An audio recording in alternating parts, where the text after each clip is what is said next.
కడప జిల్లాలోని నియోజకవర్గానికి 70 ఏళ్ల తర్వాత వైభవం వచ్చింది. నియోజకవర్గం ఏర్పడినప్పటి నుంచి ఇక్కడ ఉద్దండులైన నాయకులు ఎమ్మెల్యేలుగా గెలుపొందారు. రాజకీయాలను శాసించారు కూడా. ప్రభుత్వాల్లో ప్రభుత్వ అధినేతల వద్ద కీలకంగా వ్యవహరించారు. కానీ ఎవరికీ అమాత్య పదవి మాత్రం దక్కలేదు.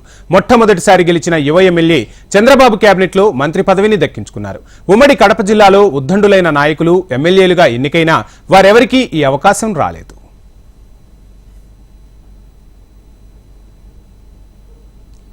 ఉమ్మడి కడప జిల్లాలోని నియోజకవర్గానికి ఓ ప్రత్యేకత ఉంది. ఇక్కడ వర్గ ప్రాబల్యం ఎక్కువ. అంతేకాదు మత వైషమ్యాలు ఎక్కువే. కరువుతో వెనకబడిన ప్రాంతం కావడంతో ఈ నియోజకవర్గంలో అభివృద్ధి అంతంత మాత్రమే. ఇన్ని ప్రత్యేకతలున్న ఒకప్పటి రాచవీడుగా పిలువబడి నేడు రాయచోటిగా పేరుగాంచిన నియోజకవర్గమే ఇది. కొన్ని దశాబ్దాల పాటు ఇక్కడ తాగునీటి కోసం జనం తహతహలాడారు. 15 ఏళ్ల క్రితం ఆ సమస్య తొలగిపోయింది.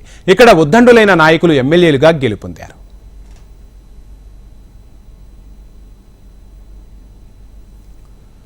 సుగవాసి పాలకొండ రాయుడు ఈ నియోజకవర్గం నుంచి ఒకసారి ఎంపీగా 4 సార్లు ఎమ్మెల్యేగా విజయం సాధించారు. మంత్రిగా ప్రమాణ స్వీకారం చేసిన రాంప్రసాద్ రెడ్డి తండ్రి మండిపల్లి నాగిరెడ్డి 2 సార్లు చేశారు.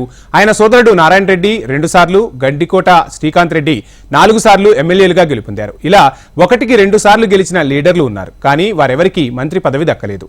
కాంగ్రెస్, వైఎస్ఆర్ నుంచి 4 సార్లు గెలిచిన శ్రీకాంత్ రెడ్డి వైఎస్ జగన్మోహన్ రెడ్డితో సన్నిహిత సంబంధాలు కొనసాగించారు. తనకు శ్రీకాంత్ రెడ్డి అత్యంత సన్నిహితుడు, విశ్వసనీయమైన వ్యక్తి అంటూ జగన్మోహన్ రెడ్డి పలుసార్లు చెప్పుకొచ్చారు. ఈ నేపథ్యంలో జగన్ సర్కార్లో శ్రీకాంత్ రెడ్డి మంత్రి పదవి వరిస్తోందని అందరూ భావించారు. కానీ ఆయనకు చీఫ్ విప్ పదవి మాత్రమే లభించింది. ఇక 2024 ఎన్నికల్లో టీడీపీ నుంచి పోటీ చేయడానికి పలువురు ప్రయత్నించారు. మాజీ ఎమ్మెల్యే రెడ్డెప్పగారి రమేష్ రెడ్డి, ద్వారకానాథ రెడ్డి, సుగాసి ప్రసాద్ బాబు, రాంప్రసాద్ రెడ్డి మధ్య పోటీ నెలకొంది. వీరందరినీ కాదని రాంప్రసాద్ రెడ్డికి మొదటి విడతలోనే అభ్యర్థిగా ప్రకటించారు టీడీపీ అధినేత చంద్రబాబు. దీంతో ఆశావహులంతా ఒక్కసారిగా చల్లబడిపోయారు. ఎవరూ ఊహించని విధంగా రాంప్రసాద్ రెడ్డి టికెట్ పొందారు. మొదటి నుంచి మొండితనం, విశ్వసనీయమైన వ్యక్తిత్వం, అందరినీ కలుపుకొనిపోయే తత్వం ఆయనకు ప్లస్ పాయింట్స్ గా చెబుతారు. అంతేకాదు టీడీపీ అధినేత చంద్రబాబుకు, జనసేన అధినేత పవన్ కళ్యాణ్ కు రాంప్రసాద్ రెడ్డి కుమారుడు విధేయుడిగా ఉండడం మరోవైపు కలిసి వచ్చిన అంశం. ఇక ఉమ్మడి కడప జిల్లాలో మరే ఇతర ఎమ్మెల్యేకి మంత్రి పదవి ఇచ్చినా మరొకరు పోటీపడి అసంతృప్తికి గురవుతారనే కోణంలో రాంప్రసాద్ రెడ్డికి మంత్రి పదవి ఇచ్చారనే వాదనలు వినిపిస్తున్నాయి. దీంతో పాటు ఎక్కడ సమస్య ఉన్నా అక్కడ ప్రత్యక్షమయ్యేవారని, దాన్ని పబ్లిసిటీ కూడా చేసుకోలేదని, అధినేతకు అందుబాటులో ఉంటూ వచ్చారని కూడా నియోజకవర్గంలో గుసగుసలు వినిపిస్తున్నాయి.